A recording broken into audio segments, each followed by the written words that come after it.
தமிழன் தொலைக்காட்சி சொந்தங்களுக்கு கிறிஸ்டோபர் தாஸின் அன்பு வணக்கங்கள். இன்றைய அரசியல் அரங்கம் நிகழ்ச்சிக்காக நம்முடன் இணைந்திருப்பவர் அதிமுகவின் ஆரம்பகால தொண்டர், முன்னாள் முதலமைச்சர், அந்த கட்சியின் நிறுவன தலைவர் திரு எம்ஜி ராமச்சந்திரன் அவர்களின் பக்தர் என்று அறியப்படுகின்ற திரு சத்யநாதன் நம்முடைய அரங்கிற்கு வந்திருக்கிறார்.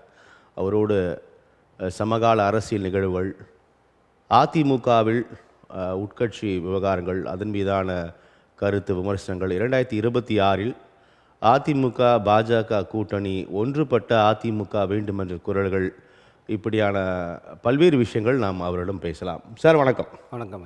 வணக்கம். எப்படி இருக்கீங்க? நல்லா இருக்கேன் சார். நலமாக இருக்கேன். நான் தலைப்பில் குறிப்பிட்டது போல் எம்ஜிஆரின் பக்தர், அதாவது ஆரம்ப காலங்களில் எம்ஜிஆரோட இந்த ரசிகர் தொண்டர்கள் அப்படின்னு நம்ம நிறைய கட்சி தலைவர்கள்கிட்ட பார்ப்போம்.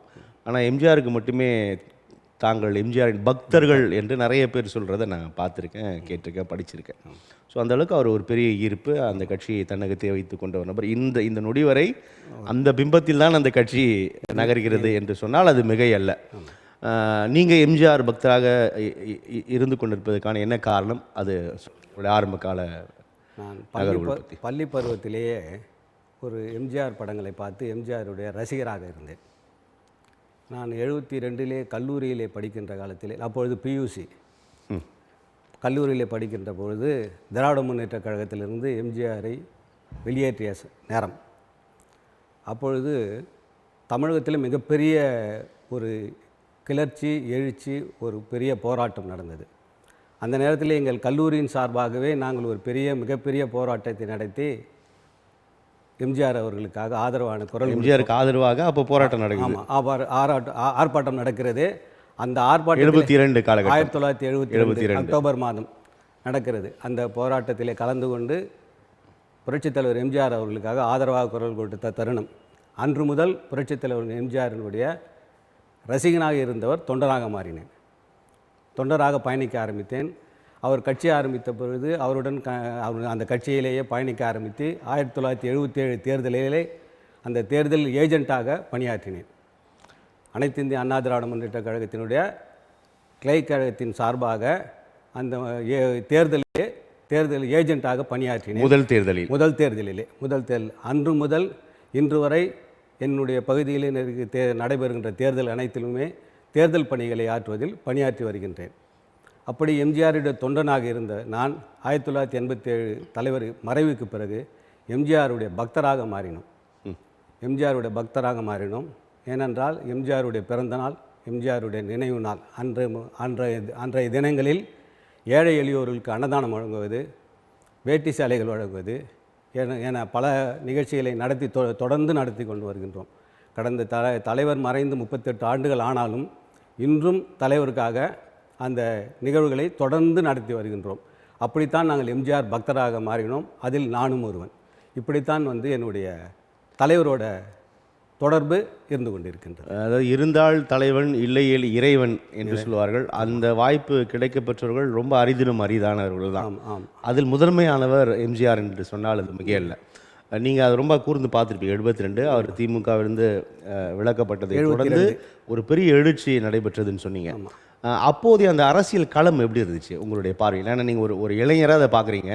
அப்பொழுது நான் கல்லூரியிலே பியூசி படித்து கொண்டிருந்த மாணவன். தமிழ்நாடு முழுவதும் மிகப்பெரிய போராட்டம் வெடித்த தருணம் அது. ஒரு கார் கூட புரட்சித் தலைவர் வாழ்க என்று சொல்லாத நகரவே முடியாது. அப்படிப்பட்ட பெரிய போராட்டம் தான். இன்றைய நினைத்து பார்த்தால் கூட ஆச்சரியமாக இருக்கிறது. தமிழ்நாட்டில் அதுக்கு பிறகு அந்த 72க்கு பிறகு இப்படிப்பட்ட ஒரு போராட்டம் நடந்ததா என்றால் நிச்சயம். இந்திய எதிர்ப்பு போராட்டத்துக்கு பிறகு புரட்சித் தலைவரை திராவிட முன்னேற்ற கழகத்தில் நீக்கியதன் காரணமாக ஏற்பட்ட போராட்டம் தமிழ்நாட்டில் மிகப்பெரிய தாக்கத்தை உருவாக்கியது. அந்த நேரத்தில் சாலைகளில் போகின்ற எந்த லாரி பஸ் ஆனாலும் அதில் கருணாநிதி ஒழுக, எம்ஜிஆர் வாழ்க என்று நோட்டீஸை ஒட்டி தான் அந்த வண்டிகள் எல்லாம் நகர்ந்தன. இப்படிப்பட்ட மிகப்பெரிய போராட்டம் நடந்தது. அதன் மூலியமாக தான் தமிழ்நாட்டிலே எம்ஜிஆர் என்ற ஒரு நடிகர் ஒரு தலைவராக உருவாகினார், மிகப்பெரிய தலைவராக உருவாகினார். மக்கள் ஆச்சரியமாக பார்த்தார்கள். இது எம்ஜிஆருடைய தொண்டர்கள் அவர் பேரில் ஏற்பட்ட அந்த அபிமானத்தின் காரணமாக, மக்கள் அவர் மேல் வச்சிருந்த நம்பிக்கையின் காரணமாக ஏற்பட்ட மிகப்பெரிய போராட்டம். அதுதான் தமிழகத்திலே தலைவரை உச்சியிலே கொண்டு நிறுத்தியது. அதன் அடிப்படையில் தான் 73 நடந்த திண்டுக்கல் இடைத்தேர்தலிலே மாபெரும் வெற்றியை பெற்றார். ஆட்சியிலே இருந்த திராவிட முன்னேற்ற கழகத்தை எதிர்த்து, அன்றைக்கு மத்தியிலே இருந்த காங்கிரஸ் கட்சியை எதிர்த்து அவர்கள் இருவரையும் பின்னால் தள்ளி வெற்றி பெற்றார். அப்படிப்பட்ட சாதனை படைத்தவர் புரட்சித் தலைவர் எம்ஜிஆர் அவர்கள். 1977 ஒரு சின்ன சின்ன கம்யூனிஸ்ட் கட்சிகள் போன்ற சிறிய கட்சிகளின் கூட்டணியை அமைத்து மிகப்பெரிய வெற்றியை பெற்று ஆட்சி அமைத்தார். அவர் இருந்த காலம் வரை முதலமைச்சராக இருந்து மறைந்த ஒரே தலைவர் புரட்சித் தலைவர் எம்ஜிஆர் ஒருவர் தான். இப்போது திமுகவிலேருந்து அவர் வெளியேற்றப்பட்டதற்கான காரணங்கள் வந்து நிறைய காரணங்கள் இந்த நிமிடம் வரை நிறைய காரணங்கள் சொல்லுவாங்க. நிறைய மூத்த நிர்வாகிகள், சமகால அறிஞர்கள் எல்லாமே. நீங்கள் எம்ஜிஆர் வந்தபோது களத்தில் இருந்தீங்க. நீங்கள் ரொம்ப அதை கூர்ந்து கவனித்த ஒரு இளைஞராக இருந்த கட்டத்தில் நீங்கள் அறியப்பட்ட காரணம் என்பது என்ன காரணம் அப்போ சொல்லப்பட்டது? அப்பொழுது சொல்லப்பட்ட காரணங்கள் நீங்கள் சொல்வது போல் பல. அதில் வந்து கணக்கு கேட்ட ஒரு காரணம், திராவிட முன்னேற்ற கழகத்தினுடைய அமைச்சர்கள், சட்டமன்ற உறுப்பினர்கள் அவர்களுடைய வரவு செலவு கணக்குகளை மக்களுக்கு சமர்ப்பிக்க வேண்டும் என்று ஒரு கேள்வி வைத்தது ஒரு காரணம். ரெண்டாவது, திரையுலகிலே தனக்கு எதிராக தன்னுடைய மகனை வளர்த்து விட்டார் என்ற ஒரு காரணம். இப்படிப்பட்ட காரணங்களால் தான் அவர் வந்து அவருக்கும் அன்றைய முதலமைச்சராக இருந்த கருணாநிதி அவர்களுக்கும் கருத்து வேறுபாடுகள் ஏற்பட்டது. அந்த அடிப்படையிலே தான் திருக்கழுக்குன்றத்திலே அவரோடு கடைசியாக அவர் அந்த மீட்டிங்கு நடத்தினார். அந்த கூட்டத்துக்கு நான் சென்றேன். அந்த கூட்டத்திலே பேசும்போது தான் நான் இறுதியான கூட்டம் அது. ஆமாம், அதுதான் திராவிட முன்னேற்ற கழகத்தில் அவர் கலந்து கொண்ட இறுதியான கடைசி கூட்டம். என்ன பேசினார் அதில்? அவர் நான் திராவிட முன்னேற்ற கழகத்தில் திருக்கழுக்குன்றம் திமுக சார்பில் நடைபெற்ற திமுக சார்பில் நடைபெற்ற பொதுக்கூட்டம் அந்த கூட்டத்திலே கலந்து கொண்டு நான் திராவிட முன்னேற்ற கழகத்திலே இருக்கின்ற அமைச்சர்கள், சட்டமன்ற உறுப்பினர்கள் வரவு செலவு கணக்கிலே கேட்பேன். மக்கள் மத்தியிலே ஒரு அதிருப்தியான சூழ்நிலை உருவாகி இருக்கிறது, அதை போக்க வேண்டிய கடமை நமக்கு இருக்கிறது, எனவே இதை நான் கேட்பேன் என்று அந்த கூட்டத்திலே அவர் பேசினார். அந்த பொதுக்கூட்டத்திலே அதை பதிவு செய்ய மூத்த தலைவர்கள் எல்லாமே இருந்திருக்காங்க. யாராக இருந்தாங்க அந்த மேடைகளில்? அன்றைக்கி இருந்தது வந்து நடராஜன் என்ற ஒரு ஆனூர் ஜெகதீசன், இன்றைக்கு இருக்கின்றார் முன்னாள் அமைச்சர். அவர் இப்படிப்பட்ட நிர்வாகிகள் வைத்து அந்த கூட்டத்திலே அவர் பேசினார். இதுக்கு பிறகுதான் அடுத்த 2 நாட்களில் தான் அவர் வந்து கட்சியிலிருந்து சஸ்பெண்ட் செய்யப்படுகிறார். ஸோ அப்போ அந்த கூட்டத்திலே ஒரு பெரிய ஒரு சலசலப்பு உருவாகிவிட்டது. தலைவர் இப்படி பேசுகிறார் என்ற எண்ணம் உருவாகிவிட்டது. இதற்கு இடையிலேயே சில காலங்களாக திமுகவுக்கும் அவருக்கும் ஒரு இடைவெளி உருவாகினது. தொண்டர்கள் மத்தியிலே ஒரு பேச்சுக்களாக எழுந்து வந்த தருணத்திலே தான் அவர் இந்த மாதிரியான ஒரு பேச்சை பேசினார். அது இன்னும் கொஞ்சம் தாக்கத்தை தொண்டர்கள் மத்தியிலே உருவாக்கியது. அதுக்கு பிறகு 2 நாளிலே தான் அவர் கட்சியிலிருந்து சஸ்பெண்ட் செய்யப்படுகிறார். அதுக்கு பிறகு தான் தமிழ்நாட்டில் மிகப்பெரிய போராட்டங்கள் வெடித்தது. அடுத்தது அக்டோபர் மாதம் 17ஆம் தேதி அதிமுக என்ற ஒரு கட்சி, தொண்டர்களால் உருவாக்கின ஒரு கட்சியை தன்னை ஒரு உறுப்பினராக இணைத்து கொண்டு அவர் வந்து அதிமுகவை உருவாக்கினார். இப்படி தான் அதிமுகவினுடைய வரலாறு. எந்த காரணங்கள் சொன்னாலும் கூட எம்ஜிஆர் மீதான மக்களோட பற்று, அந்த ஈர்ப்பு, அந்த கரிஸ்மேட்டிக் தான் திமுக தலைவருக்கு பொறுக்கவில்லை அப்படின்றதான் யதார்த்தமாக சொல்லுவாங்க. அவரோட வளர்ச்சி, அவருக்காக தான் அவங்க எல்லாம் வராங்க, அவரை தான் தேடுறாங்க, பார்க்குறாங்க அப்படின்ற ஒரு இடம் தான். அதுதான் வந்து அந்த நீருப்புத்து நெருப்பாக புகைந்து கொண்டிருந்தது. காரணத்தை தேடி கடத்தி விட்டார்கள் அப்படின்னு நம்ம புரிந்து கொள்ள முடிகிறது. அப்போ அந்த காலகட்டத்தில் எம்ஜிஆரோட வருகை மக்களுக்கு வந்து, அதாவது அந்த திரை கவர்ச்சி தான் அடிப்படையில். அவர் ஒரு அந்த திரை நடிகராக திரை உச்சமாக இருந்தபோது தான் மக்கள் மீது அவர் மீது ஈர்ப்பு. அது மட்டுமே தான் காரணமா, இல்லை அவருக்கான ஒரு தனி ஒரு தன்மையா? அதுதான் மக்களோட எப்படி கனெக்ட் ஆகிறார்? அதுதான் கேட்டிங்கன்னா, புரட்சித் தலைவர் எம்ஜிஆர் அவர்கள் சினிமாவிலே நடித்து கொண்டு நடிகராக மட்டுமே இல்லாத ஒரு மனிதாபமான ஒரு மனிதராகவும் சாமானிய மக்களுக்கு தொண்டு செய்கின்ற ஒரு நிலையிலும் அவர் இருந்தார். தன்னை சம்பாதித்த பணத்திலெல்லாம் தன் கூட இருப்பவர்கள் மட்டுமல்லாமல் பொதுமக்களுக்கும் தன்னால் முடிந்த சேவைகளை செய்து வந்தார். அதற்கு அவர் ஒரு நேரத்தில் இயல்பிலேயே அந்த குணம் இருந்தது. அது ஒரு நேரத்திலே ஒரு செய்தி, அவருடைய அந்த வறுமை தான் காரணம். அவர் ஆரம்பத்திலே பட்ட வறுமை தான். தன்னை போல இந்த வறுமையில யாரும் இருக்கக்கூடாது என்ற எண்ணம் சரியாக அதை உணர்ந்திருந்தார். பசியினுடைய கொடுமை, அந்த வாழ்வினுடைய நிலையிலே இருந்த கஷ்டங்கள் அவர் நிறைவாக உணர்ந்திருந்தார். அந்த அடிப்படையிலே தான் நம்ம அனுபவித்த அந்த கஷ்டத்தை அடுத்தவர்கள் அனுபவிக்கக்கூடாது, நம்மளால் முடிந்த உதவிகளை செய்யணும் என்ற அடிப்படை உணர்வு அவர் மனதிலே இருந்தது. இதற்கிடையிலே அவர் ஒரு பேட்டியிலே கூட தெரிவித்திருக்கின்றார். அவரும் கலைவாணர் NS கிருஷ்ணன் அவர்களும் நாடகமாக கல்கட்டாவுக்கு செல்கின்றார்கள். கல்கட்டாவில் தங்கி நாடகம் நடத்துகின்றார்கள். அதில் ஒரு நாள் மாலை கலைவாணர் என்எஸ் கிருஷ்ணர் அவர்கள், அப்போது அவர் எம்ஜிஆர் என்று கூப்பிட மாட்டார்கள், எம்ஜி ராமச்சந்திரன் என்று தான் சொல்வார் கலைவாணர் அவர்கள் எம்ஜி ராமச்சந்திரனை அழைத்து கொண்டு கடைத்தெருக்கு போகலான்னு வரும்போது ஒரு சின்ன காவாயை தாண்டும் போது அவருடைய செருப்பு அருந்து விடுகிறது. எம்ஜிஆருடைய செருப்பு அருந்து விடுகிறது. உடனடியே எம்ஜிஆர் அந்த இன்னொரு காலில் இந்த செருப்பையும் கழட்டி விட்டுட்டு நடக்க ஆரம்பிக்கிறார். உடனே கலைவாணர் என்எஸ் கிருஷ்ணன் அவர்கள் திரும்பி அந்த 2 செருப்பையும் எடுத்து ஒரு பக்கத்திலே இருந்த பேப்பரில் எடுத்து சுற்றி கொண்டு வருகிறார். இவருக்கு புரியவில்லை எம்ஜிஆருக்கு. வந்து விடுகிறார்கள், கடைக்கு போயிட்டு வந்து விடுகிறார்கள். மறுநாள் காலையில் எம்ஜி ராமச்சந்திரனை கலைவாணர் அவர்கள் அழைத்து அந்த செருப்பை எடுத்து அவர் கையில் கொடுக்கிறார், தைத்த செருப்பை. அப்பொழுது எம்ஜிஆர் கேட்கிறார், இதுதான் கிழிந்து விட்டது, நான் வேறு செருப்பு வாங்கிக் கொள்கிறேன். இல்லை, இந்த செருப்பை தைத்து போட்டுக்கொண்டு நம்மளுடைய இருந்த காலம், கஷ்டப்படுற காலத்தை உணர்த்துவதுக்கு தான் இந்த நிலைமை. நம்ம பணம் வந்துச்சுன்றதுக்காக நம்ம வந்து பெருசாக படோடகமாக செய்யக்கூடாது அப்படின்னு என்எஸ் கிருஷ்ணனுடைய சொன்னதனுடைய விளைவு அவர் மனதில் மிக ஆழமாக பதிந்து விட்டது. அதனுடைய விளைவு தான் அவர் பிற்காலத்தில் நான் இவ்வளோ பெரிய கொடைவள்ளலாக மாறியதற்கு ஒரு காரணம் என்எஸ் கிருஷ்ணனுடைய கொடை தன்மை அப்படி என்று சொல்லியிருக்கிறார்.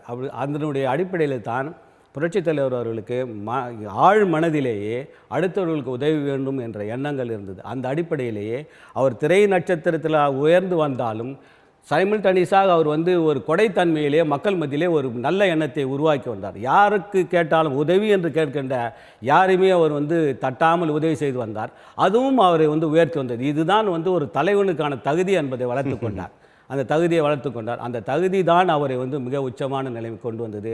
அவர் சாதாரண நடிகராக இருந்து மட்டும் தலைவராக உருவாகவில்லை. மனதளவில் மக்களுக்கு சேவை செய்ய வேண்டும் என்ற எண்ணம் அவருக்கு நொடிப்பொழுதும் இருந்த காரணத்தினால்தான் அவர் தலைவராக, அதாவது தலைவராக ஆக வேண்டும் என்று இதை செய்யவில்லை. இந்த செயல் அவரை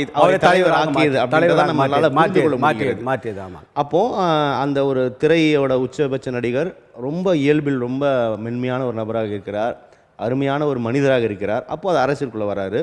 இருந்தாலும் திமுகவை விட்டு வெளியேற தருணம் ஒரு டஃப் ஃபைட்டாக தான் இருக்கும். ஆமாம். அப்போ அந்த நேரத்தில் அவர் போட்டியிட்டு முதல் முறையிலே பெரிய அளவு வெற்றி பெறுகிறார். ஸோ அந்த ஒரு நடிகர், மனிதநேயர் என்பதை கடந்து அரசியல்வாதி எம்ஜிஆர் எப்படி களம் காண்கிறார்? அப்போது 1977 தேர்தல் வந்தவுடனே, தேர்தல் நேரத்திலே அவர் வந்து தேர்தலை சந்திக்க வேண்டிய கட்டாயம், தேர்தலை சந்திக்கின்றார்.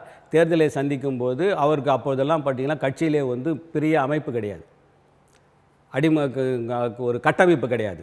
அங்கங்கே பகுதியில் வந்து ஒரு பகுதி செயலாளர் என்று, தொகுதி அமைப்பாளர் என்று தான் நியமித்து, அவ்வளோதான் நிர்வாகம். மாவட்ட செயலாளர் எல்லாம் இல்லை.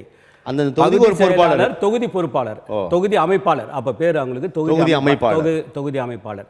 இப்படிப்பட்ட நிலையிலே தான் அவர் தேர்தலை சந்திக்கின்றார். தமிழகம் முழுமைக்கும் அந்த தொகுதி அமைப்பாளர்கள் தமிழக 234 தொகுதிகளுக்கு தொகுதி அமைப்பாளர் இருக்கிறார்கள். தொகுதி அமைப்பாளர் இருக்கும்போது அந்த தொகுதியிலே பணியாற்றுவதற்கு கட்சிக்காரர்கள் வந்து தானாக முன் வந்து கட்சி பணியாற்றினார்கள். அப்பொழுது வந்து கட்சி பணியாற்றுவதற்கு நான் என்று போட்டி போட்டுக்கொண்டு வந்து கட்சி பணியை செய்தாங்க. அதனால் வந்து தேர்தல் அந்த நேரத்தில் 77 சந்திக்கிறதுக்கு அவருக்கு பெரிய கஷ்டமாக தெரியல. ஏன்னா அவருக்கு கட்டமைப்பு வந்து பலமாக இல்லைன்னாலும் கட்சி பணி செய்வதற்கு தொண்டர்கள் வந்து பலமாக இருந்தாங்க. அந்த பலமே வந்து 77 தேர்தலில் வந்து அவர் ஆட்சி அமைக்கிறதுக்கு வந்து ரொம்ப பெரிய உதவியாக இருந்தது. அந்த ஆட்சி அமைத்த பிறகு தான் அவர் வந்து ஒரு கட்சியின் ஒரு அரசியல் நிர்வாகத்தில் ஒரு தலைவராக உருவாகி ஒரு ஆட்சி அமைக்கின்ற ஒரு சூழ்நிலையை உருவாக்கினார் 77. இப்போது அந்த காலகட்டங்களில் திமுகவிலிருந்து விலக்கி அதை தொடர்ந்து அந்த உருவான ஒரு கட்சி. அப்போ அந்த தொண்டர்கள் எல்லாமே திமுகலேருந்து வந்தவங்களாம், இல்லை பொதுவாக ஒரு நல்ல தலைமையை பார்த்து வந்தவங்களும் ஏராளமானவரா? அதாவது அப்போ பார்த்தீங்கன்னா எம்ஜிஆர் மன்றங்கள் இருந்தது. திமுகவில் எம்ஜிஆர் மன்றங்கள் ஒரு மன்றங்கள் இருந்தது. எம்ஜிஆர் மன்றங்களை வந்து திமுகவிலிருந்து அப்போது இருந்த தலைமை எம்ஜிஆர் மன்றங்களை கொஞ்சம் கொஞ்சமாக ஒதுக்கி முகாமுத்து மன்றங்களாக உருவாக்க தொடங்குறதுக்கான ஒரு உத்தரவுகள் வந்தது. அதை தொடர்ந்து தான் எம்ஜிஆர் மன்ற ரசிகர்கள் என்றால் வந்து அப்பொழுது இருந்த சைதேதுரைசாமி உட்பட சில இவர்கள்லாம் சேர்ந்து புரட்சித் தலைவரிடம் போய் இந்த மாதிரி மன்றங்கள்லாம் ஒதுக்குறாங்க, அதனால் நம்மளுக்கு தனியான ஒரு அமைப்பு இருக்கணும், தனியான கொடி இருக்கணும்னு கேட்டு தான் ஒரு தாமரை கொடி மாதிரி ஒரு கொடியை வந்து உருவாக்கி அவர்கிட்ட கேட்டுறாங்க. ஆனால் அவர் அதெல்லாம் இப்போது வேண்டாம், அதெல்லாம் இப்போதுக்கு அவசியம் இல்லை, நம்ம கட்சியினுடைய தலைமைக்கு கட்டுப்பட்டு நம்ம செயல்படணும் அப்படின்னு சொல்லி அந்த கட்சியை வந்து நடத்துகிறாரு. ஸோ கட்சியிலேருந்து அவர் வெளியேற்றிய பிறகு அந்த தொண்டர்கள் பலம்தான் அவர் வந்து மிகப்பெரிய வெற்றிக்கு கொண்டு வந்தது. அதோடு சேர்த்து பொதுமக்களுடைய அவர் பேரில் இருந்த அபிப்பிராயம் அவர் வந்து இன்னும் வந்து பலமாக்கியது. ஸோ தொண்டர்களுடைய பலமும் பொதுமக்களுடைய ஆதரவும் தான் அவர் வந்து 77 தேர்தலில் வெற்றி பெறதுக்கான மிகப்பெரிய ஒரு காரண காரியமாக இருந்தது. அவருக்கு எதிராக களமிறக்கப்பட்ட முத்து அவருடைய வருகை அப்போ எப்படி பார்க்க? அப்போ வந்து ஆளுங்கட்சியாக இருந்த முதலமைச்சரின் மகன் என்ற அடிப்படையிலேயும் அவருக்கு வந்து ஒரு பலம் இருந்தது. அந்த பலத்தின் அடிப்படையிலேயே வந்து அவர் வந்து திரையிலே நுழைந்தார். அப்பொழுது கூட புரட்சித் தலைவர் அவர்கள் வந்து அந்த முதல் படமாக அந்த பிள்ளையோ பிள்ளை வந்து வெளிவந்தபோது கூட முத்தை அழைத்து, நீ வந்து உன்னுடைய பாணியிலே நடி, நீ வந்து இன்னொரு பாணியை பின்பற்றி நடிக்க வேண்டாம், உன்னுடைய பாணியிலே நடித்து நீ வந்து வெற்றி பெற என்னுடைய வாழ்த்துக்கள் என்று தான் அவர் வந்து வாழ்த்தினார். ஆனால் அவர் வந்து எம்ஜிஆர் மாதிரியே ட்ரெஸ் போடுறது, எம்ஜிஆர் மாதிரியே மேக்கப் பண்ணுறது, ஆனால் அவருக்கு எதிராக தானே டார்கெட். ஆமாம் டார்கெட். அதனால அப்படியே பண்ணார். அதுதான் வந்து அவருக்கு ஒரு இதில் துவக்கமாக இருந்தது. அதே மாதிரி ஒரு 4-5 படங்களில் வந்து தொடர்ந்து பண்ணார். அதுக்கு பிறகு அவருக்கு வந்து அது பெரிய அளவில் கை கொடுக்கல, அவரால் திரை உலகில் ஜொலிக்க முடியவில்லை. அரசியல்வாதியாக வெற்றி பெற்ற பிறகு அவர் எம்ஜிஆர் முன்னிருந்த சவால்கள் எப்படி, அதை எப்படி சமாளித்தார்? முதல் முறையாக ஒரு மக்கள் பிரதிநிதியாக கேட்குறேன். அவர் வந்து மிகப்பெரிய சவால்கள் இருந்தது. அன்றைக்கி பார்த்தீங்கன்னா அவர் வந்து அன்றைக்கி எல்லாரையும் பெரிய பெரிய துறைகளில் இருந்த முக்கியஸ்தர்களை பயன்படுத்தினார். சட்டத்துறையில் இருந்த சட்டத்தில் பெரும் படிப்பு படித்த சட்டத்துறை சேர்ந்தவர்களை பயன்படுத்தினார், பொறியியல் துறையில் இருந்தவர்களை பயன்படுத்தினார். இப்படி வந்து பெரும் படித்தவர்களை அவருடைய அமைச்சரவையை சேர்த்து அந்த அமைச்சரவை அமைத்து அதை வந்து நடத்த ஆரம்பித்தார். பெரியவர்களுடைய முக்கியஸ்தர்களுடைய ஆலோசனைகளை கேட்டு அந்த ஆலோசனைப்படியும் இந்த அரசை வழிநடத்துவதற்கான வழிகளையும் கண்டார். அதன் மூலமாக தான் அவர் வந்து அவருடைய அரசு சார்பிலே அரசு துறையிலே தன்னுடைய திறமையை வளர்த்து கொண்டார். திருநாவுக்கரசு போன்றவர்களாம் முதல் பண்டூட்டி ராமச்சந்திரன் இருந்தார், எஸ்டி சோமசுந்தரம் இருந்தார், நாவலர் நெடுஞ்செழியன் இருந்தார். இப்படி வந்து மூத்த இவர்கள் HV அண்டே இருந்தார். இப்படி இருந்தார். பிறகு ஒரு பெரிய அறிவு சமூகமாக அறிவு சமூகமாக அந்த அமைச்சரவை இருந்தது. அந்த அமைச்சரவையில் தான் துணை சபாநாயகராக தான் திருநாவுக்கரசு அவர்கள் இருந்தார்கள். அதுக்கு பிறகு தான் அவர் வந்து அமைச்சராக்கப்பட்டார். இப்படி வந்து அறிவு சார்ந்த மக்களை வந்து அமைச்சரவையிலே சேர்த்து அந்த 77-80 காலகட்டத்திலே அவர் ஆட்சியை நடத்தினார். முதல் முறையாக திமுக கலந்து வருகிறார், கட்சி தொடங்குகிறார், வெற்றி பெறுகிறார், மக்களின் யோகித்த ஆதரவு. அந்த முதல் சட்டமன்ற நிகழ்வுகள் சுவாரஸ்யமானவை அல்லது அந்த முதல் சட்டமன்ற நிகழ்வு குறித்து ஏதாவது இருக்கா தகவல்கள்? அது 77 அவர் வந்து இப்போ வெளியில் வந்து தலைவர் உள்ள போகிறார் மீண்டும். 1977 அவர் வெற்றி பெற்று ஆட்சி அமைக்கும் போது பொதுமக்கள் முன்னிலையில் நான் ஆட்சி பதவியேற்பேன் என்று சொல்லி அண்ணா சிலை முன்பாக அந்த பதவியேற்பு நிகழ்ச்சியை நடத்தினார். மிக பிரம்மாண்டமான கூட்டம், கடல் போல் புகைப்படம். நீங்கள் அந்த புகைப்படத்தை இப்போ பார்த்தீங்கன்னா கூட தெரியும். அது வந்து தலையே அந்த ரோடே தெரியாது, ஒரு தலைகளாக தான் இருக்கும். அப்படிப்பட்ட ஒரு கூட்டம். அந்த கூட்டத்திலே நானும் கலந்து கொண்டேன். நான் கிட்டத்தட்ட தலைவர் வந்து அண்ணா சிலைக்கு முன்னாடி இருக்கிறார், நான் ஸ்பென்சர் கிட்டே இருக்கேன். அங்கே தான் இருக்க முடியுது. அப்படிப்பட்ட ஒரு கூட்டம். இந்த பக்கம் ஜெனரல் பேட்டஸ் ரோட்டில் கூட்டம், இந்த பக்கம் ஸ்பென்சர் கூட்டம், இந்த பக்கம் வாலாஜா ரோட்டில் கூட்டம், இந்த பக்கம் சிம்சன் கூட்டம், இந்த பக்கம் 4 பக்கமும் மக்கள் வெள்ளம் தான். அப்படிப்பட்ட அந்த மக்கள் முன்னால் பதவியேற்றுக் கொண்டேன் என்பது அதுக்கு முன்னதாகவும் இல்லை, அதுக்கப்புறம் இல்லை. அவர் அதை தேர்ந்ததுக்கான காரணம் அவர் மக்களால் தான் நான் இந்த இப்படிப்பட்ட ஒரு பதவிக்கு நான் அந்த பதவி ஏற்றுக்கொள்ள வேண்டும் என்ற ஒரு ஆசை. சம்பிரதாய பிரகாரம் அது அரசு அலுவலகத்தில் நடந்தாலும் மக்கள் முன்னால் எடுத்துக்கொண்டு என்ற ஒரு அவருடைய ஆசைப்படி அந்த நிகழ்ச்சியை நடத்தினார். அதுக்கு பிறகு சட்டமன்றத்திலே அவர் வந்து மிகவும் சாதுரியமாகவே கையாண்டு. ஏன்னால் ஏற்கனவே அவர் சட்டமன்ற உறுப்பினராக இருந்தார், சட்டமன்ற நடவடிக்கைகளை அவர் அறிந்திருந்தார். அதனால் வந்து அது கையாளுவதில் அவருக்கு வந்து பெரும் சிரமம் யாரும் இல்லை, எதுவும் இல்லை. அதை தாண்டி அவருடன் இருந்தவர்களும் அவருக்கு வந்து பெரிய ஒத்துழைப்பாக இருந்தார்கள். அதனால் அவருக்கு பெரிய சிரமமாக இல்லை. அதாவது ஆளும் கட்சியை விட எதிர்கட்சிகளுக்கு தான் பேச ரொம்ப வாய்ப்பு கொடுப்பாரு. ஆமாம், நம்ம வந்து பேசாமல் எதிர்கட்சி இருந்தால் தான் தலைவர் நம்ம சொல்கிறதை கேட்பார் பொழுது அப்படின்னு சில மூத்த நிர்வாகிகள் கேட்டிருக்கிறேன். அது உண்மைதான் காலகட்டங்களில். இப்போ அதாவது அன்றைக்கு இருந்த கலைஞராக இருக்கட்டும், அப்போது இளம் வயதிலே இருந்த துரைமுருகன், சுப்பு போன்றவர்கள் எல்லாம் கூட பேசும்போது அவர்களை பேச விட்டு இவர் ரசிப்பார். அவருடைய பேச்சை ரசிப்பார். ஏனென்று சொன்னால் அவர்கள் மூலியமாக படப்படுகின்ற கருத்துக்கள் நம்ம அரசுக்கு உதவியாக இருக்கும் என்று எண்ணுவார். அதன் அடிப்படையிலே வந்து யார் எதிர் பேசினாலும் அதை கவனமாக ரொம்ப கவனமாக கேட்பார். கேட்டு அதில் இருக்கின்ற நல்லவைகளை எடுத்துக்கொள்வதற்கு அவர் எந்த நேரத்திலும் அவர் நமக்கு வேண்டியவர் இல்லை எதிர்க்கட்சியில் இருக்கிறார் என்றெல்லாம் பார்க்க மாட்டார். அந்த அடிப்படையில் அவர் வந்து பயன்படுத்தி கொண்டார். இப்போ முதலமைச்சர் ஆன பிறகு இப்போதும் மக்களிடம், தற்போது முதலமைச்சர் திரு ஸ்டாலின் உட்பட எல்லாமே மக்களிடம் ஒரு குறிப்பிட்ட நாட்களில் மனுக்களை பெறுகிறார்கள், அவர்களை பார்க்க முடிகிறது, குறைகளை தீர்ப்பதற்கு முகாம்கள் அமைக்கிறார்கள், அதற்கென்று தனி ஒரு துறை கூட ஒதுக்குகிறார்கள். அன்றைய காலகட்டத்தில் ஒரு முதலமைச்சர் ஆன பிறகு மக்களுக்கும் அவருக்குமான தொடர்பு இருக்கு இல்லையா, அந்த ஆக்சஸ் எப்படி இருந்துச்சு? அவர் வந்து மக்களோட மக்களாக தான் இருந்தார். அவர் ஒரு முதலமைச்சராகவே இல்லை, அவர் ஒரு அம்பாசிடர். எனக்கு தெரிஞ்சு நான் பார்த்துருக்கேன் இந்தியா அந்த ரவுண்டானாவில் அங்கே வந்து ஒரு எக்ஸ்போர்ட் கம்பெனி ஒன்று இருக்கும் அந்த கார்னரில். அவர் வந்து ராமாபுரத்துலேருந்து வரும்போது அம்பாசிடர் காரில் வருவார். அந்த கண்ணாடியை வந்து உள்ளேருந்து அவர் பார்ப்பார், வெளியே இருக்கிறது தெரியும். அந்த லேடிஸு, அந்த எக்ஸ்போர்ட்டில் வேலை செய்கிற லேடிஸ்லாம் அங்கே நின்றுருப்பாங்க. நாங்களும் எங்களை மாதிரி தலைவரை பார்க்கணுன்னு நிற்போம். கரெக்டாக கண்ணாடி இறக்கிட்டு அங்கே அப்படியே நின்று ரொம்ப ஸ்லோவாக தான் கார் போகும். அப்படியே வந்து அவங்களுக்கெல்லாம் வணக்க வச்சுட்டு அவர் தான் போவார். எந்த ஒரு ஏதாவது ஒரு இது பார்த்துட்டாலும் உடனே இறங்கி அவரே இறங்கி அதை போய் என்னன்னு பார்ப்பார். சுற்றி போலீஸ்லாம் வந்தவுடனே அவங்கக்கிட்ட அந்த என்ன செய்யணும், எப்படி அதை கையாளணுன்றதெல்லாம் சொல்லிவிட்டு உடனே வந்து போவார். அது மாதிரி தான் ஒரு தடவை குயின் மேரிஸ் காலேஜ் பக்கத்தில் போகும்போது மகளிர்லாம் நின்று ஒரு காரை நிறுத்த வேண்டிய ஒரு சூழ்நிலை வரும்போது உடனே நிறுத்தி இறங்கி உங்களுக்கு என்னன்னு சொல்லி கேட்டால், அது மாதிரி எங்களுக்கு இந்த நேரத்தில் வந்து கல்லூரி விடுகின்ற நேரத்தில் எங்களுக்கு சரியாக அந்த கல்லூரியில் மாணவிகள் படிக்கின்ற கல்லூரி, சரியாக இந்த நேரத்தில் எங்களுக்கு பஸ் வசதி பத்தாது, பஸ்ஸுகள் குறைவாக இருக்கிறது, எங்களுக்கு வந்து சிரமமாகிறதுன்னு சொன்னோன்னே உடனடியாக டிரான்ஸ்போர்ட் ஜிஎம்ஐ அழைத்து அவர்களுக்கு இன்ஸ்ட்ரக்ஷன் கொடுத்து அடுத்த நாளிலிருந்து அவர்களுக்கு கூடுதலாக பஸ் விடுவதற்கான ஏற்பாடு. ஏன்னால் மக்களாகவே அவர் பயணித்தார். எந்த இடத்துல விவசாயிகள் போய் பார்த்தாலும் சரி, எந்த மாவட்டங்களுக்கு போனாலும் சரி, மாவட்டங்களில் கெஸ்ட் ஹவுஸில் அவர் தங்கியிருந்த நேரத்திலே, அந்த நிகழ்ச்சியிலே கலந்து கொண்டு போகின்ற நேரத்திலே கூட அவர் பொதுமக்களுடைய நண்பனாகத்தான் இருந்தார். பொதுமக்களுக்கு இப்போ இருக்கிறலாம் பார்த்திங்கன்னா ஒரு டிஸ்டன்ஸ் இருக்கும், முதல்வர்களுக்கும் அந்த பொதுமக்களுக்கும் பார்த்தீங்கன்னா டிஸ்டன்ஸ் இருக்கும். இப்போ பார்த்தீங்கன்னா வந்து செக்யூரிட்டி கார்டுங்க அதிகமாக போட்டு அவங்கள வந்து கருப்பு பூனை படை இப்படி எல்லாமா இருக்கும். ஆனால் தலைவர்கிட்ட அப்படி கிடையாது. சாதாரணமாக அணுகலாம்.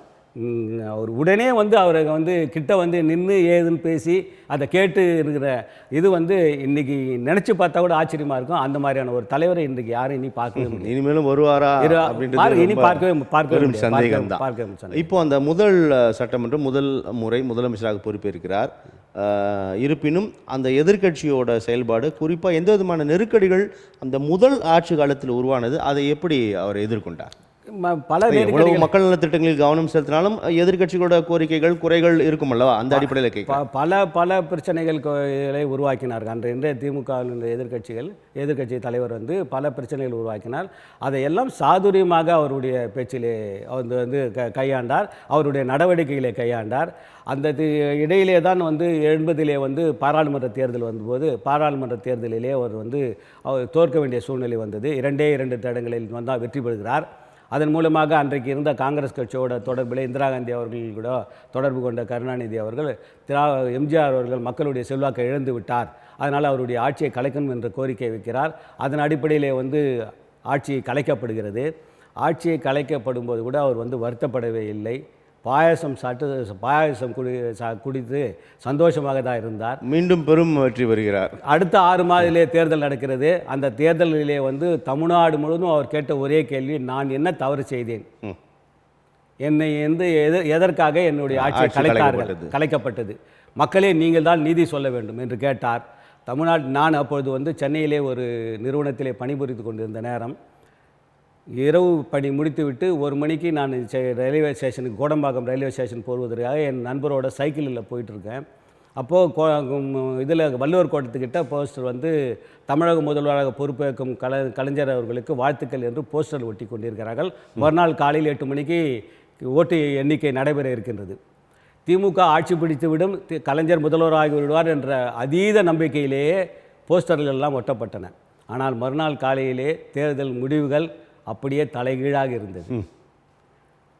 புரட்சித் தலைவர் எம்ஜிஆர் அவர்கள் பெரும்பான்மையான தொகுதிகளில் வெற்றி பெற்று ஆட்சி அமைக்கின்ற ஒரு சூழ்நிலை வரும். எனக்கெல்லாம் அன்றைக்கி ஆச்சரியமாக இருந்தது. ஏன்னா நான் நைட்டு பார்க்குற 2 மணிக்கு வந்து வள்ளுவர் கோட்டத்தில் அந்த போஸ்டர்லாம் சுவரொட்டிகள் ஒட்டுறாங்க.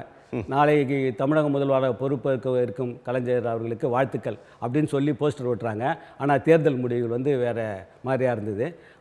மக்கள் வந்து அவருக்கு வந்து அமோக ஆதரவை கொடுத்தார்கள். அதன் அடிப்படையிலே வந்து 1980 அவர் வந்து மீண்டும் ஆட்சிக்கு வருகிறார். சார், இப்போ அதிமுக எம்ஜிஆரோட செயல்பாடுகள் பற்றி பேசினீங்க. அவருடைய இது போன்ற ஒரு தலைவர் கிடைக்க மாட்டார் அப்படின்றத அவருடைய செயல்பாடுகள், அவரை புகழ்ந்து பேசுவது நோக்கமல்ல, இருந்தாலும் அவர் களத்தில் செயல்படுத்தியது செயல்பாடுகள், மக்களோடு மக்களாக இருந்தது போன்ற நல்ல விஷயங்கள் தான் அவரை முன்னிறுத்துகிறது. இயல்பானது தான் அது.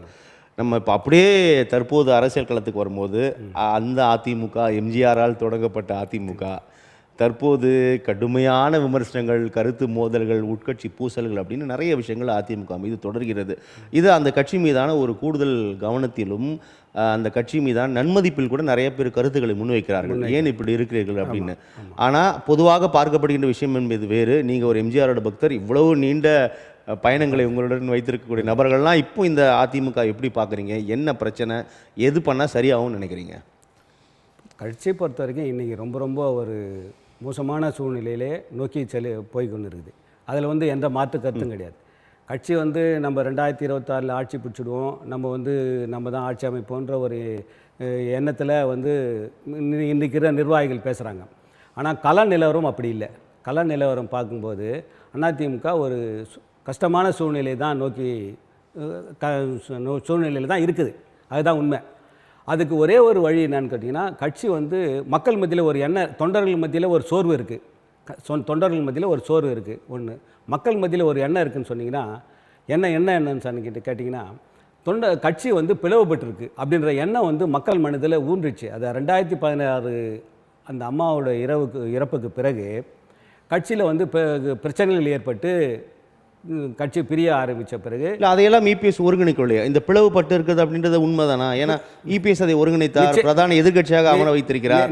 நிச்சயமாக உண்மை. நிச்சயமாக பிளவுபட்டு இருக்கிறது என்பது நிச்சயமான உண்மை. இதில் வந்து ஒரு 100ல் வந்து 1 குறைஞ்சாலும் 99 தான். அது 100 ஆகாது. சரி, அது 100 ஆகாது. அந்த அடிப்படையிலே கட்சியிலேருந்து ஒரு 20 பேர் போனாலும் அந்த 20 பேர் பாதிப்பு தான்.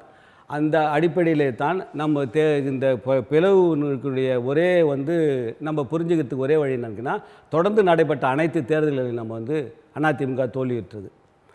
89 அதிமுக வந்து பிரிஞ்சிருந்த போது, ஜே என்று பிரிஞ்சிருந்த போது 2 பேரும் வேறு சின்னங்களில் வந்து போட்டி போட்டு எதிர்கட்சியாக தான் வர முடிஞ்சது புரட்சித் தலைவர் அம்மா அவர்களால். கருணாநிதி முதலமைச்சர் ஆகிட்டார். 89 வந்து முதலமைச்சரான அடுத்த 6 மாதத்திலே வந்து மதுரை கிழக்கு, மருங்காபுரி 2க்கும் இடைத்தேர்தல் வருது. அந்த இடைத்தேர்தலுக்குள்ளே இந்த இடைப்பட்ட 6 மாத காலத்துக்குள்ளே பிளவுபட்ட அதிமுக ஒன்றுபட்டு ரெட்டலை சின்னத்தை மீண்டும் வாங்குகிறாங்க. ரெட்டலை சின்னத்தை வாங்கின பிறகு நடந்த தேர்தலில் மதுரை கிழக்கு, மருங்காபுரியிலையும் அதிமுக மிக அமோகமான வெற்றி பெறுது. அப்போ அதில் என்ன புரியுதுன்னா, பிரிந்திருந்தால் நமக்கு பாதிப்பு, சேர்ந்திருந்தால் நமக்கு பலம். இதுதான் நல்லா தெரியுது. அது 89 நடந்தது. 89 காலகட்டம் இப்போ இல்லை. இன்றைக்கி வந்து 2024 25 இருக்கும். இப்போ அன்றைக்கி இருந்த அரசியல் சூழ்நிலைகள்லாம் மாறி இன்றைக்கி இருக்குது. இன்றைக்கி வந்து டெக்னாலஜி நிறைய வளர்ந்து கையிலே வந்து இன்றைக்கி உலகத்தை பார்க்குற அளவுக்கு ஆயிடுச்சு. அன்றைக்கி 89 அப்படிப்பட்ட நிலை இல்லை. பேப்பர் பார்த்து தான் எல்லா ஒரு செய்தியும் செய்து கொண்டு தெரிஞ்சுக்கிற சூழ்நிலை இருந்தோம். ஆனால் இன்றைக்கி அப்படி இல்லை. இன்றைக்கி கையில் இருக்கிற செல்ஃபோன்லேயே இன்றைக்கி இருக்கிற உலகத்தையே நம்ம பார்க்குற சூழ்நிலை வரும்போது மக்களுக்கு எல்லாம் எளிதாக உடனே போய் சேரும்போது நம்ம கட்சி நடத்துறதுல, கட்சி விஷயத்துங்களை ரொம்ப கவனமாக கையாளணும். இன்றைக்கி கட்சி வந்து பிளவுபட்டு இருக்கிறது மக்கள் மத்தியில் ஒரு ஆழமான எண்ணத்தை உருவாக்கிடுச்சு. அப்போ மக்கள் என்ன நினைக்கிறாங்கன்னா, இந்த பிரிஞ்சு இருக்கவங்களுக்கு போடுற ஓட்டுனால பலன் இல்லை, இவங்க ஜெயிச்சு ஆட்சிக்கு வர முடியாது என்ற எண்ணம் வந்துச்சுனாவே ஆட்டோமேட்டிக்காக அந்த கட்சிக்கு என்னோட வாக்குகள் சதவீதம் குறைய ஆரம்பிக்குது. இதுதான் வந்து ஒரு காரணம். நம்ம பலமாக இருக்கிறோன்னு நினச்சாங்கனாவே அடிஷ்னலாக இன்னும் 2% ஓட்டு நம்மளுக்கு கூட வரும். பலம் ஒரு கடந்த இடைத்தேர்தல் எல்லாம் தவிர்த்தது கூட இதான் காரணம். உண்மை உணர்ந்து தான் வேணாம், ரிஸ்க் எடுக்கலையா? ஆமாம். இந்த 2021 உதாரணமாக கிட்டத்தட்ட ஒரு 36-37 தொகுதிகளில் வந்து 2000 ஓட்டு, 200 ஓட்டு, 137 ஓட்டில் 137 ஓட்டில் தீநகர் தொகுதியில் அதிமுக வந்து வெற்றி வாய்ப்பு இழக்கிறது. 137 ஓட்டு தான். ஆனால் அதிமுகவிலிருந்து பிளவுபட்ட ஒரு அணி 850 ஓட்டு வாங்குது.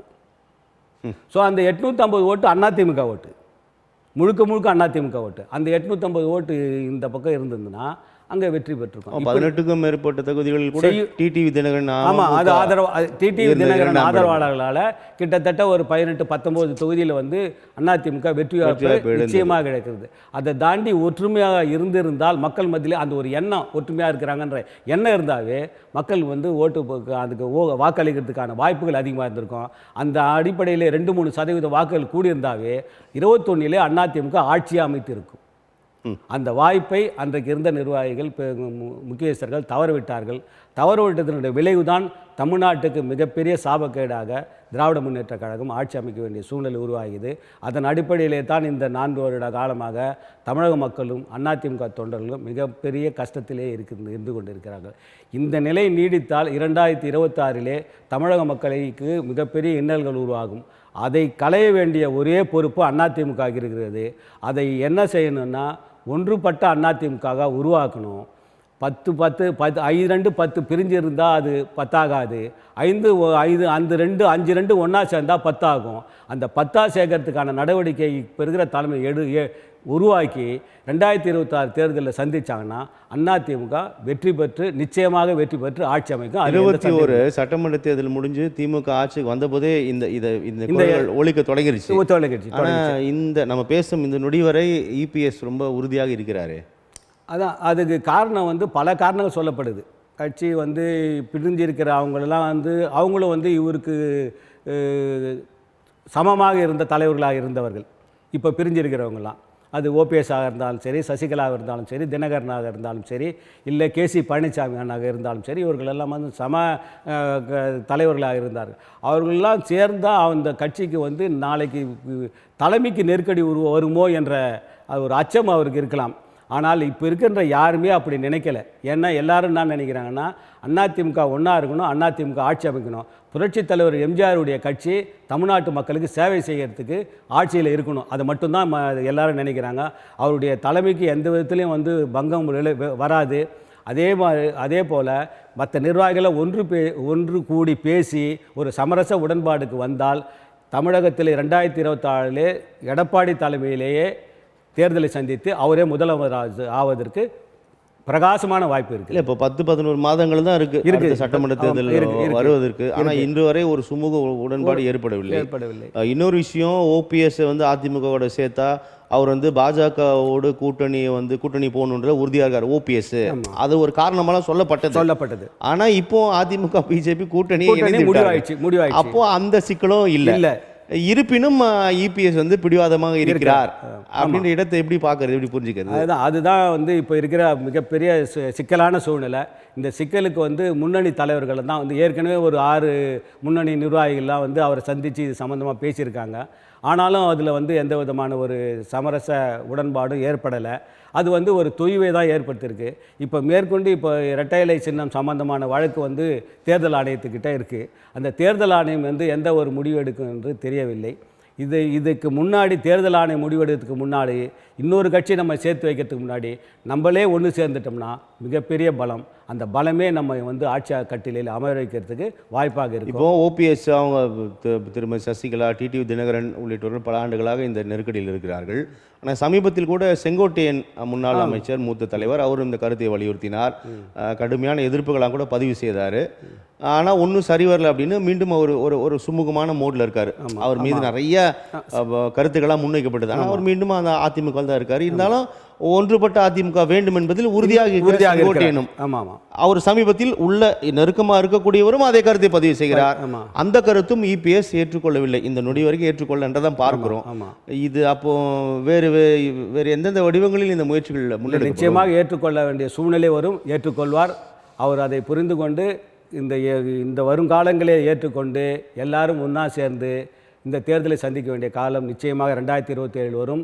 2026 புரட்சித் தலைவர் எம்ஜிஆர் அவர்களும் அம்மா அவர்களின் ஆட்சியும் தமிழ்நாட்டில் நிச்சயமாக அமையும். அதற்கு எடப்பாடி அவர்கள் நிச்சயமாக வழிவகுப்பார் என்று அதிமுக தொண்டர்களும் எம்ஜிஆர் பக்தர்களும் நம்புகிறார்கள். அதிமுக பாஜக கூட்டணி கடுமையான விமர்சனங்களை உருவாக்கி இருக்கிறது. குறிப்பாக திமுக சட்டமன்றத்தில் மக்கள் பிரச்சனைகளை பேசுகிறதோ இல்லையோ அதிகமாக இதை தான் பேசுகிறாங்க கூட்டணி தொடர்பாக. ஆமாம் ஆமாம். அந்த அளவுக்கு இது ஒரு பெரிய பேசுபொருளாக உருவாகி இருக்கு. இதை அதிமுக எப்படி எதிர்கொள்ளப் போகிறது? ஏன்னா திமுக பேசுறது என்பதை விட அதிமுகவே சில வாரங்களுக்கு முன்னால் வரை வாய்ப்பே இல்லை என்று தான் சொல்லி வந்தார்கள், ஆமாம் ஆமாம். இபிஎஸ் உட்பட ஆமா, எல்லாமே. எல்லாரும். ஆனால் இப்போ கூட்டணி ஆகிவிட்டது. ஆமாம். இந்த இந்த எதிர்ப்புகளை எப்படி எதிர்கொள்ளப் போகிறது அதிமுக?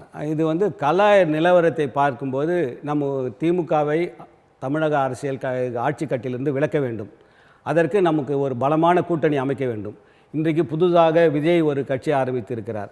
அவர் வந்து யார் ஓட்டை பிரிப்பார்னு தெரியாது. அவர் திமுக ஓட்டை பிரிக்கிறாரா, இல்லை வந்து சீமான் ஓட்டை பிரிக்கிறாரா, இல்லை அதிமுக ஓட்டை பிரிப்பாரா அப்படின்னு தெரியாது. ஏன்னா இளைஞர்கள் பட்டாளம் வந்து அவர் பின்னாடி இருக்கிறதாக மீடியா தொலைக்காட்சி ஊடகங்கள் வாயிலாக செய்திகள் வருகின்றன. அதனால் அதெல்லாம் தெரியாத பட்சத்தில் நம்ம ஒரு பலமான கூட்டணி அமைக்க வேண்டிய கட்டாயத்தில் தலைமை இருக்கிறது. அந்த அடிப்படையிலே தான் இன்றைக்கு பாஜகவோட கூட்டணி அமைக்க வேண்டிய சூழ்நிலையை தலைமை உருவாக்கி இருக்கிறது. அந்த சூழ்நிலையை ஒன்றுபட்ட அதிமுக உருவாக்கி பாஜகவுடன் கூட்டணி அமைத்து தேர்தலை சந்தித்தால் அதிமுக ஆட்சி அமைக்கிறதுக்கான சூழ்நிலை இருக்கும். அதை தொண்டர்கள் ஏற்றுக்கொள்வார்கள் என்று தான். தமிழ்நாட்டில் பாஜகவுக்கு எதிராக கடுமையான எதிர்ப்புகள் இருக்குது. இந்த நேரத்தில் அதிமுக கூட்டணிக்கும் போது அந்த எதிர்ப்புகள் எல்லாமே அதிமுகவை நோக்கி தானே நகரும் அப்படின்னு சொல்கிறாங்க. இதை உணராமல் இருக்கிறீர்களா, இல்லை இதெல்லாம் அரசியல் சகஜம் நினைக்கிறீங்களா? இப்போ இவர் வந்து கருணாநிதி வந்து கலைஞர் வந்து பாஜகவோட கூட்டணி வச்சார். அதிமுக அம்மா வந்து பாஜகவுடன் கூட்டணியிலிருந்து விலகி வந்த உடனே அவர் போய் கூட்டணி வச்சார். அன்றைக்கி திராவிட முன்னேற்ற கழகத்தில் வந்து தொண்டர்கள் வந்து அதை அப்படியே ஏற்றுக்கினாங்க. 5 வருடம் வந்து அந்த ஆட்சி அதிகாரத்திலே பங்கு பெற்றிருந்தார். முரசொலி மாறனுடைய இறப்புக்கு வாஜ்பாய் வந்து அவர் டெல்லி போவதற்குள் அந்த கூட்டணியிலிருந்து விலகினார். அதையும் தொண்டர்கள் ஏற்றுக்கொண்டார்கள். அதனால் தொண்டர்கள் அந்த கட்சி நலன் கருதி எடுக்கப்படுகின்ற எந்த நடவடிக்கைக்கும் தொண்டர்கள் வந்து உடன்படுவார்கள். ஸோ அதில் வந்து அந்த சிக்கல்கள் வராததுக்கான பிஜேபி அதிமுக கூட்டணியே கடுமையான விமர்சனங்களை உண்டாக்கி இருக்கு. இதில் வந்து நாங்கள் கூட்டணி ஆட்சி அமைப்போம், ஆட்சியில் வந்து அதிகாரம் கேட்போம் அப்படின்னு பாஜக பூடகமாக பேசுகிறதா நிறைய கருத்துக்கள் உலாவுறது. இதை எப்படி பார்க்குறீங்க? அதிமுக தான் ஆட்சி அமைக்கும். புரட்சித் தலைவர் எம்ஜிஆர் அம்மாவுடைய ஆட்சி தான் தமிழ்நாட்டில் அமையும். அதில் எந்த விதமான சந்தேகமும் இல்லை. தமிழ்நாட்டில் கூட்டணி ஆட்சி அமைப்பதற்கான வாய்ப்புகளே இல்லை. 1989 அதுக்கான இதை வந்து 1980 இவர் வந்து முயற்சி பண்ணி கலைஞர் அவர்கள் தோற்றுவிட்டார். காங்கிரஸ் கட்சியும் திமுகவும் சரிசமமாக தொகுதிகளை பங்கிட்டு தேர்தலை சந்தித்த 1980 தேர்தலிலே தோல்வியை தான் தழுவினார்கள். கூட்டணி ஆட்சிக்கு தமிழக மக்கள் எந்த விதத்திலும் இசைவு கொள்ள மாட்டார்கள். எனவே அதிமுக தலைமையில் புரட்சித் தலைவர் எம்ஜிஆர் அம்மாவுடைய ஆட்சி தான் அமையும். இந்த பரப்புரை எப்படி பார்க்குது அதிமுக? அதாவது கூட்டணி ஆட்சியை மக்கள் எதிர்கொள்ள மாட்டார்கள், அதற்கு கடந்த கால வரலாறு ஒன்று இருக்கிறது தான். ஆனால் இருந்தாலும் அதிமுக திமுகவில் இந்த ஒரு பரப்புரை, கூட்டணி ஆட்சி வருவாங்க, இந்த பரப்புரையை எப்படி மக்கள் பார்ப்பாங்கன்னு நினைக்கிறேன்? மக்களுக்கு தெளிவாக இருக்கிறாங்க. தமிழ்நாட்டில் பொறுத்த வரைக்கும் ஒன்று திமுக ஆட்சி இல்லை அதிமுக ஆட்சி. அதில் தான் வந்து திராவிட சித்தாந்தத்தை கொண்ட தமிழக மண்ணில் வந்து இது ரெண்டு தாண்டி மாறத்துக்கான வாய்ப்புகள் இல்லை. அதனால் திமுக ஆட்சியினுடைய மக்களுக்கு வெறுப்பு ஏற்பட்டால் அதுக்கு அடுத்த ஆப்ஷன் வந்து அதிமுக தான். அதனால் அதிமுக தலைமையில் அதிமுக தனித்து தான் ஆட்சி அமைக்கும். அதில் எந்த விதமான மாற்று சந்தேகமும் இல்லை. அதுக்கான நடவடிக்கைகளை தலைமை நிச்சயமாக எடுக்கும். அதுக்கான சூழ்நிலையை உருவாக்கி அதிமுக மட்டுமே ஆட்சி அமைக்கின்ற சூழ்நிலை தலைமை நிச்சயமாக எடுக்கும். அதை தமிழக மக்கள் நிச்சயமாக தமிழக முதலமைச்சர் திரு ஸ்டாலின் அவர்கள் பெரும் நம்பிக்கையோடு இருக்கிறார். அதிமுக பாஜக கூட்டணி இணைந்து விட்டதனால எங்களுடைய வெற்றி வாய்ப்பு பிரகாசமாக இருக்கிறது அப்படின்னு நிறைய அரசு விழாக்கள் பொதுக்கூட்ட மேடைகளில் பேசி வருது பார்க்கணும். நேற்று கூட 2026 அப்படின்றது இந்த ஆட்சியின் பார்ட் 2 அப்படின்னு ஒரு பெரும் நம்பிக்கை விதைக்கிறார். எப்படி பார்க்குறீங்க? அவருடைய நம்பிக்கையில் நிச்சயமாக மண் தான் விழும், அதில் எந்த சந்தேகமும் இல்லை. ஏனென்று சொன்னார், அவர் வந்து கற்பனை உலகத்திலே வாழ்ந்து கொண்டு இருக்கிறார், யதார்த்த உலகத்திலே இல்லை.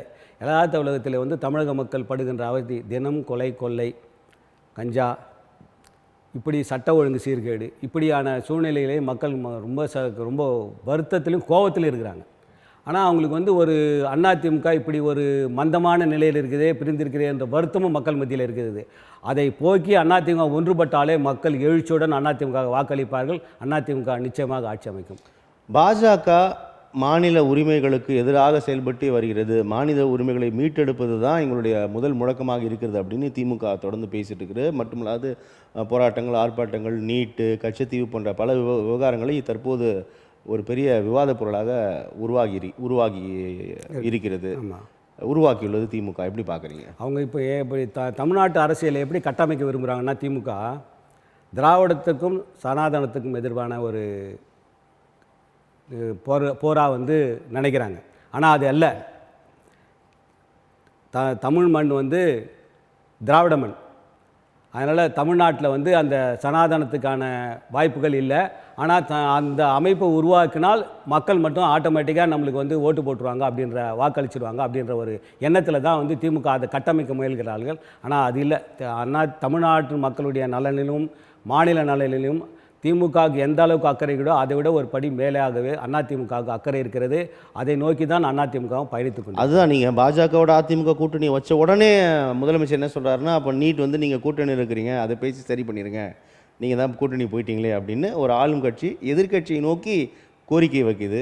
இந்த கோரிக்கைகள் இன்னும் தேர்தல் நெருக்கத்தில் அதிகரித்து கொண்டே இருக்கும். ஏன்னா நீங்கள் பாஜகவோட கூட்டணி மத்திய அரசோட இணக்கமாக இருக்கீங்க, கூட்டணியே வச்சிட்டிங்களே, அப்போ நீங்கள் இதை கேளுங்க, நீங்கள் அதை கேளுங்க அப்படின்னு திமுக இன்னும் சொல்லிட்டு இருக்கும். இதை எப்படி எதிர்கொள்ள போயிருது திமுக வந்து அதை சொல்கிறதுக்கான தகுதி இல்லை. ஏன்னா நீட்டு வர்றதுக்கு காரணமாக இருந்ததே காங்கிரஸ் கட்சி. அந்த காங்கிரஸ் கட்சியில் அங்கமாக இருந்து கூட்டணியில் மந்திரி சபையில் அங்கம் வகிச்சதே திராவிட முன்னேற்ற கழகம். அன்றைக்கி நீட்டு வர்றது அன்றைக்கி தடுத்துட்டு இருந்தாவே இன்றைக்கி நீட்டுக்கான அவசியமே ஏற்பட்டிருக்காது. நீட்டு வர்றதுக்கான வழியை விட்டுட்டு இன்றைக்கி நீங்கள் எடுக்கிறதுக்கு நீங்கள் வழியை பாருங்கன்னு சொல்கிறது வந்து அது ஏற்றுக்கொள்ள முடியாத ஒரு விஷயமாக இருக்குது. இப்போது தேர்தல் வாக்குறுதிகள் நாங்கள் 90க்கும் அதிகமான விழுக்காடுகளை வந்து நாங்கள் வாக்குறுதிகளை செயல்படுத்தி இருக்கிறோம். இன்னும் கொடுத்த வாக்குறுதிகளை கூட இந்த ஆட்சி முடிவுக்குள்ளாக செயல்படுத்தி வருன்றாங்க. இந்த மகளிர் உரிமை தொகை, இலவச பேருந்து, மாணவர்களுக்கான பல்வேறு திட்டங்களை ஒவ்வொரு நாளும் ஒரு திட்டங்களை உருவாக்கி கொண்டே இருக்கிறோம். இதெல்லாம் எங்கள் மக்கள் மத்தியில் வந்து பெரும் ஆதரவை உருவாக்கி இருக்கிறது அப்படின்னு சொல்கிறாங்க திமுகவினர். எப்படி பார்க்குறீங்க? நிச்சயமாக இல்லை. ஏன்னா நீங்கள் களத்தில் போய் பார்த்தீங்கன்னா அதுக்கு அப்படியே நேர் எதிரான ஒரு விளம்பரம், பந்தா விளம்பரம் மட்டும்தான் இன்றைக்கி வந்து இந்த இருக்கிற ஆட்சியில் இருக்குது. இவங்க சொல்கிற எதுவும் பஸ் வந்து பார்த்திங்கன்னா அந்த ஃப்ரீ பஸ், மகளிர் பஸ்ஸு பார்த்திங்கன்னா பஸ்ஸே சரியாக வர்றதில்லை. மகளிர்லாம் என்ன கேட்குறீங்கன்னா, நாங்கள் ஒன்றும் ஓசியில் போகிறதுக்கு விரும்பலை, காசு கொடுத்து போகிறோம், ஆனால் எங்களுக்கு பஸ்ஸு நேரத்துக்கு பஸ் விட்டால் போதுன்ற அளவுக்கு கேட்குறதுக்குறாங்க. மகளிர் உதவித்தொகை பார்த்திங்கன்னா ஒரு ஊரில் எடுத்திங்கன்னா ஒரு 100 பேர் இருக்காங்கன்னா ஒரு 20 பேர் 25 பேருக்கு வருது, மீதி 70 பேர் 75 பேருக்கு இல்லை. அவங்களும் வறுமை கோட்டு இருக்கிற சராசரியான சாதாரண மக்கள் தான், அவங்களுக்கு இல்லை. ஆனால் கேட்டால் அவங்களுக்கெல்லாம் இல்லை அப்படின்னு சொல்கிறாங்க. இவங்களுக்கு இப்போ புதுசாக தேர்தலை நோக்கி இப்போ நாங்கள் கொடுக்கறதுக்கு நடவடிக்கை எடுக்கிறோம் அப்படின்னு சொல்கிறாங்க. தேர்தலில் வாக்கு வாங்கிறதுக்காக, தேர்தலில் ஜெயிக்கிறதுக்காக இப்போ இந்த நடவடிக்கை எடுக்கிறேன்னு சொல்கிறாங்க. ஆனால் மக்கள் மத்தியில் வந்து சட்டம் ஒழுங்கு, கொலை கொள்ளை, இந்த மாதிரியான விஷயங்களால் தமிழ்நாட்டு அரசின் மேலே மிகப்பெரிய வருத்தத்திலையும் கோபத்திலையும் தான் இருக்கிறாங்க. அதனுடைய வெளிப்பாடாக 2026 தேர்தலில் திமுக அரசுக்கு எதிர்ப்பாக வாக்களிக்க தயாராக இருக்கிறார்கள் மக்கள். இப்போது சமீபத்தில் 2 அமைச்சர்கள் பொன்முடி மற்றும் செந்தில் பாலாஜியோட அந்த பதவி நீக்கும் அமைச்சரவையிலிருந்து இறக்கியிருக்கிறார்கள். குறிப்பாக பொன்முடி அவர் பேசியதுக்கான தண்டனை அப்போது மிகச்சரியாக திமுக கையாளுகிறது அப்படின்ற ஒரு கருத்து முன்வைக்கப்படுது. எப்படி பார்க்குறீங்க? அதுவே பார்த்திங்கன்னா ரொம்ப லேட்டாக எடுத்த நடவடிக்கை. அது வந்து அவர் எப்போ அந்த மாதிரி பேசியிருந்தாரோ அவர் வந்து கட்சியினுடைய பொறுப்புலேருந்து உடனே நீக்கப்பட்டார்கள். அப்போவே வந்து அவர் மந்திரி சபையிலேருந்து அவர் நீக்கி இருக்கணும். ஒன்று இல்லையா, அவர் தாமாக முன் வந்து பதவியில் இருக்கணும். அதுவும் செய்யலை. கோர்ட்டில் வந்து அதுக்கான வந்து ஒரு குட்டு வச்ச பிறகு தான் எடுக்க வேண்டிய சூழ்நிலைக்கு வராங்க. கோர்ட்டில் வந்து இந்த கேள்வி கேட்டாங்க, இந்த மாதிரி வேண்டுமா அமைச்சர் வேண்டுமா அப்படின்னு கேட்டாங்க. அப்படின்னு கேட்ட சூழ்நிலையை எப்போ அவருக்கு ஜாமீன் கொடுத்து அந்த கேஸை வந்து அவர் வந்து எதிர்நோக்க வேண்டிய கட்டாயத்தில் இருக்காரோ அவருக்கு மீண்டும் அமைச்சர் பதவி கொடுத்தது வந்து மக்கள் மத்தியிலையும் ஒரு பேசுபொருளாக தான் இருந்தது. அதை தான் வந்து நீதிமன்றமும் கேள்வி கேட்டது. இப்போ கேள்வி கேட்ட பிறகு தான் அதை வந்து அவரை வந்து பதவியிலேருந்து நீக்க வேண்டிய கட்டாயத்துக்கு வந்து நீக்கினாங்க. பொன்முடி விஷயத்துலையும் வந்து சென்னை உயர்நீதிமன்றம் இதை ஒரு கேள்வி கேட்டது, இந்த மாதிரி ஒரு அமைச்சர் பேசியிருக்காரு அப்படின்னு சொல்லிட்டு வருத்தமும் தெரிவித்தது. அதன் அடிப்படையில் தான் அவர் வந்து பதவியிலேருந்து நீக்கியிருக்காங்க. ஆனால் கட்சி என்ன பண்ணியிருக்கணும்னு சொன்னால், எப்போ அவர் பேசினாரோ அவர் கட்சி பொறுப்புலேருந்து அடுத்த நாள் எடுக்கும்போது அமைச்சர் பதவியிலேருந்து அடுத்த நாள் எடுத்துருந்தாங்கன்னா அரசு வந்து நடவடிக்கை எடுத்ததுன்னு அர்த்தம். ஆனால் அவங்க அப்படி எடுக்கலை. நீதிமன்றம் சொன்ன பிறகு தான் அந்த நடவடிக்கை எடுத்தாங்க. அதனால் அந்த கிரெடிட் வந்து அரசுக்கு நிச்சயமாக சேராது. நன்றி சார், நிறைய விஷயங்கள் பகிர்ந்து கொண்டீர்கள். உங்களுடைய வருகைக்கும் கருத்து பகிர்வுக்கும் மிக்க நன்றி. நன்றி ஐயா, நன்றி.